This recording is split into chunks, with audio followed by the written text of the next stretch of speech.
Olá, estamos começando mais um episódio do videocast Clínica da Beleza.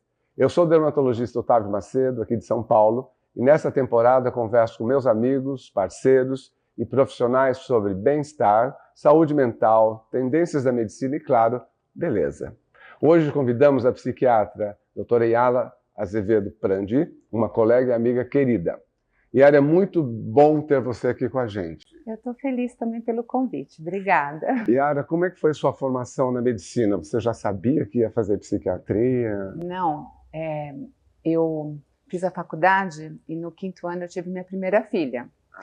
E eu achava a especialidade da psiquiatria muito complicada e não sabia o que fazer. Na época, estou falando de muito tempo atrás, eu achava que a dermatologia era uma especialidade menos complexa para a vida. Lá. E a minha primeira especialização, eu entrei na dermatologia. Você está brincando? Eu não sabia desse. Aí fiz uns meses de dermato, depois a vocação para a psiquiatria me chamou, larguei a dermato, estudei e aí eu entrei na psiquiatria. Sensacional. E na psiquiatria e dermatologia existe muita conexão. Sim. Hoje em dia a gente sabe que tem patologias que são extremamente desenvolvidas, né, por alterações psíquicas, vitiligo, queda de cabelo. Você recebe no consultório dermatos que mandam para você alguns pacientes? Recebo, assim como a gente vê, né? O paciente às vezes procura o psiquiatra pela queixa de ansiedade, de depressão, ou enfim, está estressado, e a gente vê não necessariamente um desenvolvimento de uma patologia, mas assim, a pessoa fala, nossa, minha pele está diferente, meu cabelo está diferente. Pode não ser assim o desenvolvimento da doença, mas como um sintoma, né? E a gente manda para o dermato também. E a gente manda para vocês também. É muito comum, né, na nossa área, eu trato muito de acne, é uma especialidade que eu sempre amei. Eu tive um pouco de acne, não fui fazer dermato por causa da acne, mas o paciente de acne a gente sabe que tem um componente emocional enorme. Eu vejo, às vezes, até nós já tivemos alguns pacientes com tentativas de suicídio por causa dessa devastadora acne. E muitas vezes a gente não consegue realmente controlar um quadro de acne inicial, e eu falo, vai procurar uma ajuda. Coloca a cabeça no lugar. Exatamente. 50% eu respondo pela minha terapêutica. E 50% vamos realmente cuidar disso. Yara, fala um pouquinho pra gente. Eu acho que depois da pandemia houve realmente um aumento muito grande dos distúrbios mentais, ou isso já vinha vindo?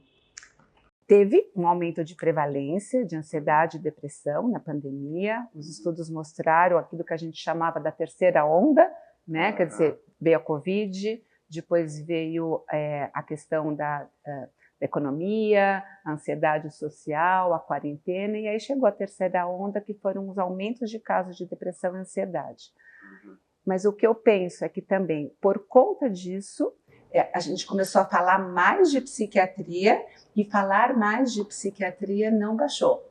Né? Então, acho que as pessoas se atentaram para o assunto e continuam falando muito de psiquiatria. Eu acho que elas conviveram muito mais, né? Famílias inteiras convivendo o dia inteiro, 24 horas por dia, durante um período muito intenso. Acho que isso acabou também desenvolvendo, obviamente, relações conflituosas. Diminuição as relações conflituosas, a diminuição das atividades de lazer, as pessoas não podiam sair de casa, que é muito importante para o bem-estar, aumento de abuso, né, de álcool, outras substâncias, nós temos muitos fatores. Né? Tem se falado muito sobre transtornos mentais atualmente. Quais são os transtornos mentais mais falados e mais estudados esses últimos tempos? São duas perguntas. A segunda é mais fácil. Quais são os mais pesquisados? As doenças de maior prevalência, continua sendo depressão e ansiedade, e as doenças que têm pouco recurso terapêutico. Por exemplo, uma que é muito falada, que é o déficit de atenção em adultos. Tem pouco recurso, precisa de muita pesquisa para aumentar o arsenal de tratamento do psiquiatra. Mas os mais falados não necessariamente são os mais pesquisados. E aí eu fico pensando, para te responder isso, Otávio, preciso voltar um minuto assim, na história da psiquiatria. À vontade, estamos aqui para aprender com você. Pensa assim, A psiquiatria, como a gente conhece hoje, numa especialidade médica, tem, sei lá, 100, 150 anos. Mas o homem sempre falou da loucura, né? A loucura. É histórico. É isso, a loucura sendo produtora de arte, a loucura no termo do louco, o bufão, né? O louco da corte, a loucura quando alguma coisa que a gente não entende. Os artistas, Van Gogh. O artista. Está tendo uma exposição lá em Paris, assim, a arte é a loucura, com peças lindas. Então, as pessoas sempre falaram da loucura e continuam falando. Mas isso não é necessariamente a psiquiatria. Aí vem a psiquiatria como especialidade médica, que ela é pouco falada. Começou a falar, como você disse, mais depois da pandemia, mas ainda tem muito preconceito com a psiquiatria. Com certeza. Né? E nas últimas décadas acontece um fenômeno que acho que está permeado por essas ideias míticas da loucura, que é algumas patologias entrarem na moda. E elas são muito faladas, mas não faladas do jeito médico. Então, estou aqui pensando, a primeira que eu acho que entrou na moda foi bipolar. Sim, a personalidade borderline. E aí, o bipolar antes, a borderline de agora. Por isso que você está falando, que agora está na moda. Então, assim, associar que o borderline era uma pessoa mais charmosa, mais... Tem ataques, mas isso, né? é Do criativo, diabo ao anjo. Isso, é criativo. Aí passou. Aí teve a moda do toque, que as pessoas ainda usam isso até como um adjetivo. Então, se você acorda e vai fazer uma arrumação na sua casa, está com toque hoje? Não. E de um jeito meio engraçado, ou até é como se isso fosse uma qualidade, quando na verdade não, né? Toque é uma doença grave, com muito sofrimento, bipolar é uma doença grave, com muito sofrimento, e agora está na moda o borderline, quase como um adjetivo positivo. Que loucura. Eu sou instável mesmo, né?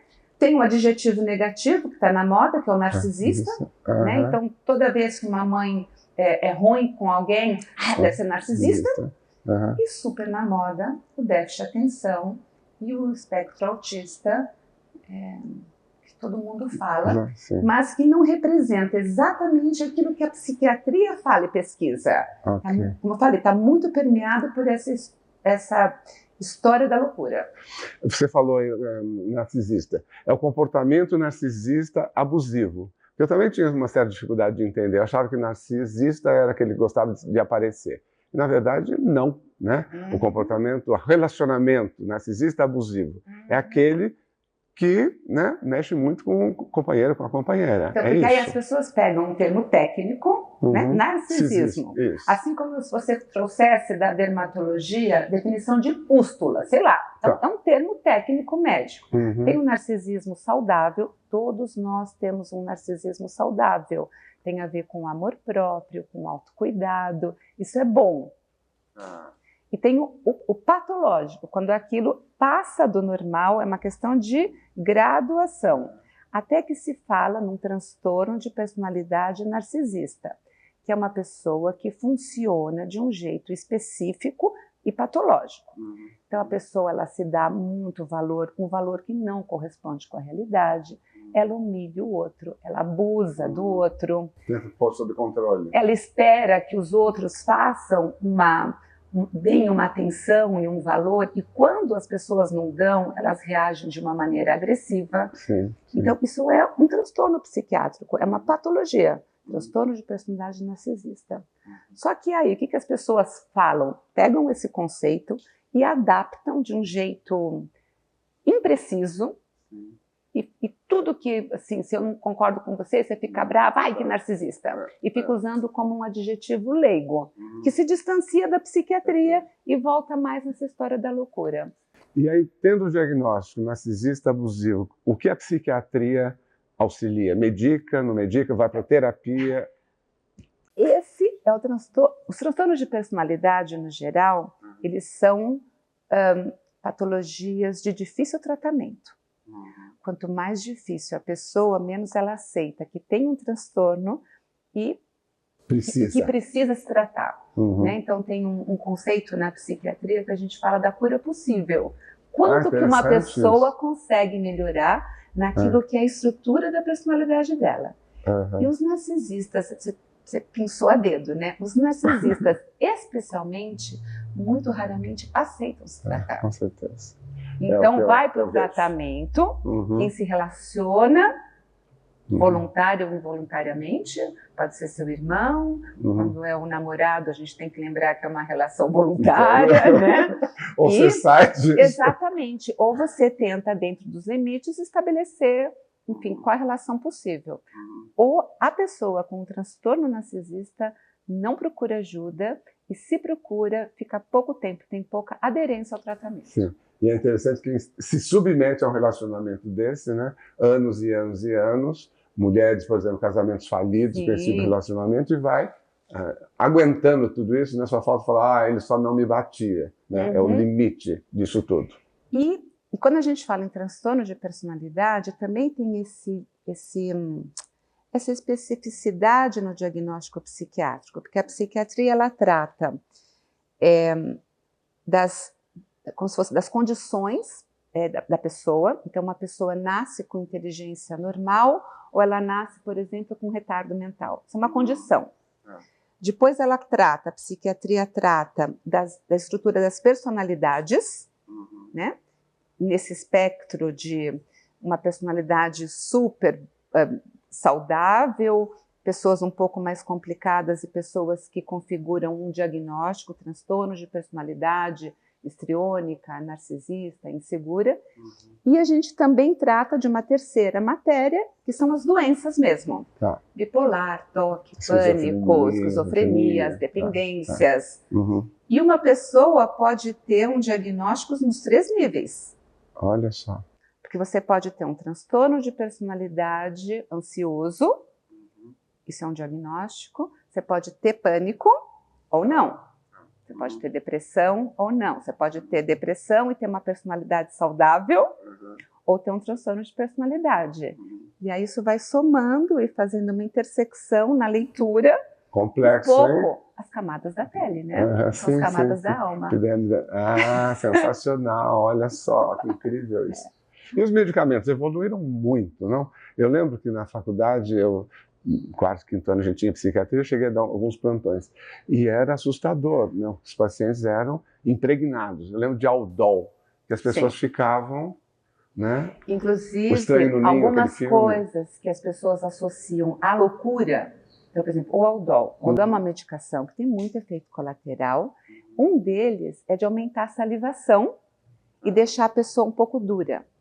Então, às vezes as pessoas dizem, o louco que baba, falando de um jeito preconceituoso, mas as pessoas associam a doença ao efeito colateral dos antigos remédios. Né? Então, a pessoa fica só no sofá. Não, ela toma um antidepressivo, tomava um antidepressivo antigo. Que prostrava. Exatamente. Então, aquilo não era nem da doença, aquilo era dos remédios antigos. Em 1990, a indústria farmacêutica consegue trazer remédios mais novos. Para depressão e ansiedade, os remédios são ótimos. Melhoraram muito. Não são perfeitos, mas alivia. Um de nós dois podia estar tomando um antidepressivo e não está na cara da gente, e o benefício é imensamente maior, e os efeitos colaterais são administráveis, e isso mudou totalmente a história natural de várias doenças. Melhorou muito a qualidade de vida das pessoas, né? Então, eu tenho pessoas com diagnóstico de esquizofrenia que são diretores de banco. Sério? Eu imaginava que não... Sério. Impressionante, porque alguns anos atrás... Casados, adequados. Exercendo... Não, mais do que isso, Otávio. Com o tratamento, a pessoa restaura a saúde mental. Incrível. Ela deixa de ser doente. Ela fica com saúde mental. Tratada, e o tratamento é necessário, mas funcionando com saúde mental. Que incrível isso. Fazendo uma comparação, você dá um Roacutan, sei lá, estou inventando porque eu não sei dermato, para acne, a pele fica saudável. Tá saudável porque está tomando o Roacutan? Pode ser, mas está saudável. Exatamente. Regularizou aquela produção excessiva da Então, oleosidade. mesmo os transtornos mentais graves, como, por exemplo, esquizofrenia, as medicações, de novo, não são perfeitas, não é todo mundo que responde, mas uma parcela da população responde, especialmente quando o diagnóstico é precoce. Tá. E aí a gente esbarra no isso, mas a gente esbarra no preconceito com a doença mental. Porque se aparece uma espinha, é capaz da pessoa pegar o filho e falar, Otávio, é urgente. Quando chega aqui, uma espinha. Agora, se você, uma família pode ver um filho ficando mais isolado, deixando de sair, e o tempo de duração de uma psicose não tratada, muitas vezes é de 2 anos, até chegar ao psiquiatra. Como se chegasse com o rosto todo machucado. Já no grau 4 de acne. Isso. E aí, claro, a recuperação então vai ser muito difícil. Claro. Então tem muito preconceito. Em famílias que têm menos preconceito, que têm mais informação e que levam a pessoa para se tratar precocemente, acesso a bons remédios e todo o arsenal que não é só de remédio, terapia ocupacional, aí a pessoa evolui de um jeito que não tem nada a ver com o que nós vimos na faculdade. Porque é o preconceito mesmo. Eu costumo falar, vai tomando medicamento, assim como o diabético toma insulina. Esse preconceito de tomar remédio do psiquiatra ou psiquiatra tem que ser quebrado. Olha só, vamos imaginar, cada um de nós está no próprio consultório. Você vê que aquele teu paciente está deprimido, você conhece aquela pessoa, e aí você com um jeito fala, olha, eu acho que você precisa ir ao psiquiatra. Não deve ser raro que a pessoa assim, fica brava com você. Com certeza, imagina, está achando o quê? Que eu sou louco? Você pode até perder o paciente, você tem que ter um jeito e às vezes criar... Muito cuidado. Pelo preconceito. Então, muitos médicos têm preconceito em relação à psiquiatria. Quantos clínicos, ginecos, geriatras acabam dando um remédio como se eles soubessem de psiquiatria para não irritar o paciente. Quando a vivência do meu lado é o contrário. Se a pessoa está no meu consultório e eu falo, olha, vou te indicar um dermato, a pessoa sai super contente.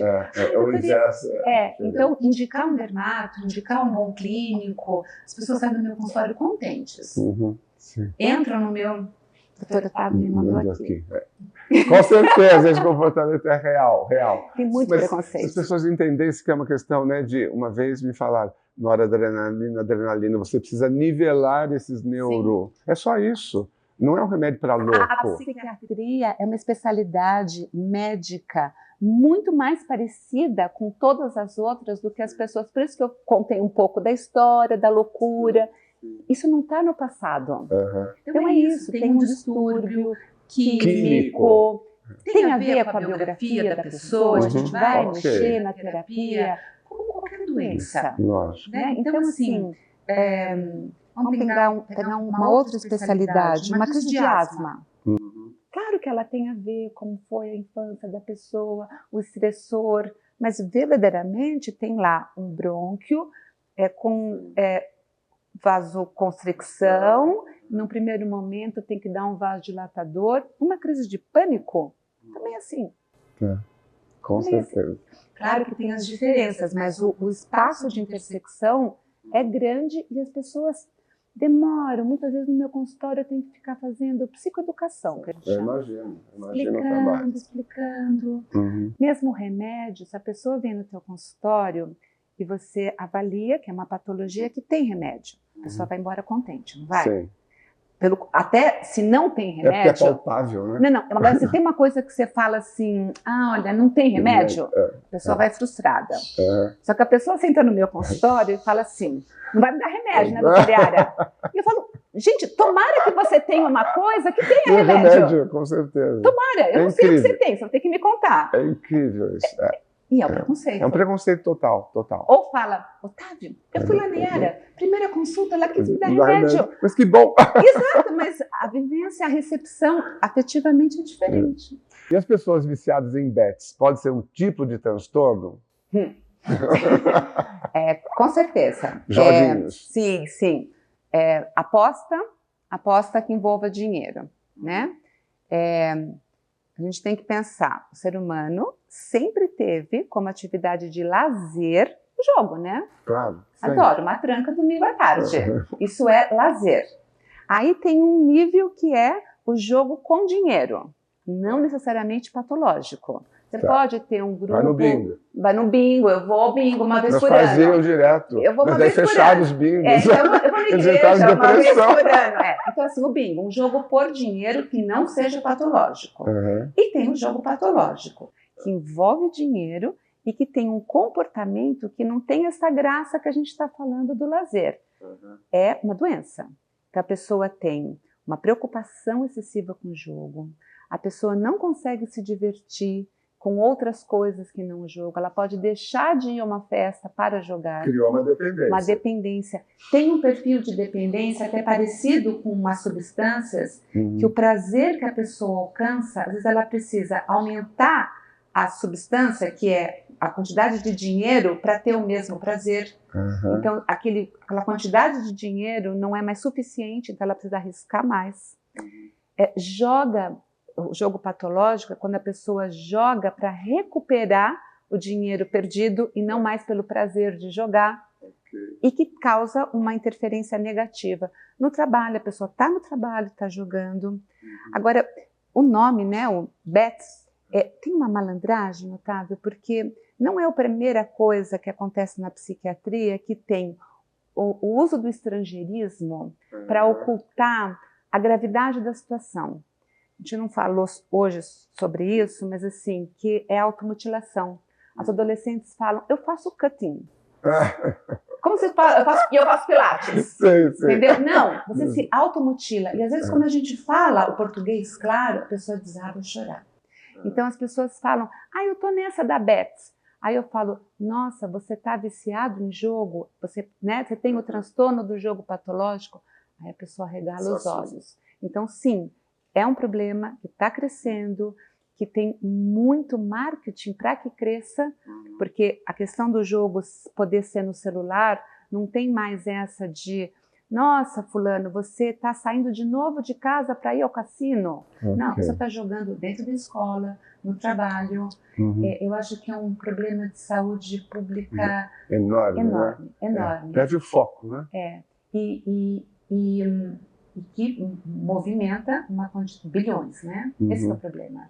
É uma patologia, mas é uma indústria que movimenta bilhões e que fica incentivando o jogo e também assim tentando dar uma disfarçada. Então tem manuais de como jogar nesses jogos eletrônicos, manual de jogo saudável. Chegou a esse ponto.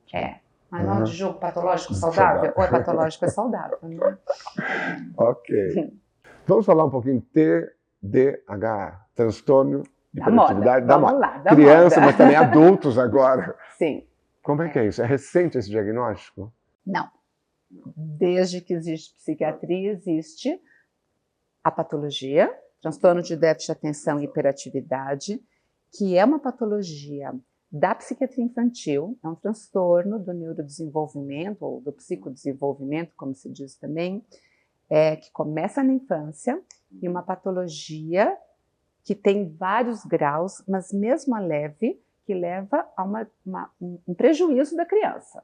Então, são crianças que têm dificuldades de atenção, têm dificuldades, a gente chama de disfunção executiva, que é uma dificuldade de integrar o que pensa, o que sente, o que faz. Crianças impulsivas, que muitas vezes têm hiperfoco, que é uma coisa ruim, diferente do que está na moda se falar. Isso é uma patologia que aparece na infância sempre. E, de maneira simplória, ela tem 3 evoluções. 1/3 remite.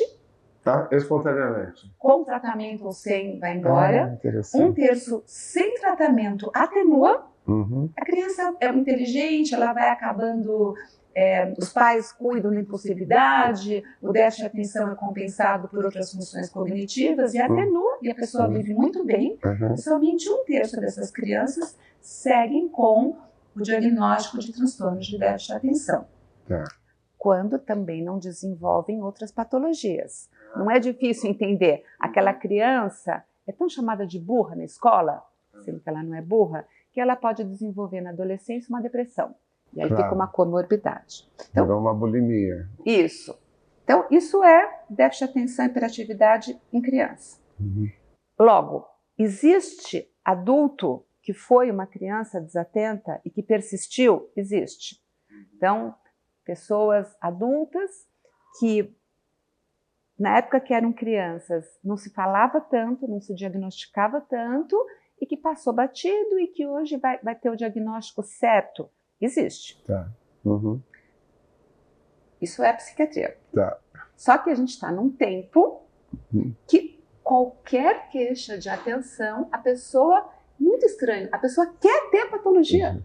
Quem quer? Para se justificar. E, na maioria das vezes, aquela queixa, ela não é explicada por um verdadeiro, porque a pessoa fala, como é que era na infância, adolescência, a pessoa não teve nada. Só que aí começou a trabalhar demais, não dorme direito, toma muito café, bebe muito, e aí ela está funcionando com falta de atenção. Mas ela não tem um transtorno de déficit de atenção. E essa pessoa, muitas vezes no consultório, fica bravíssima.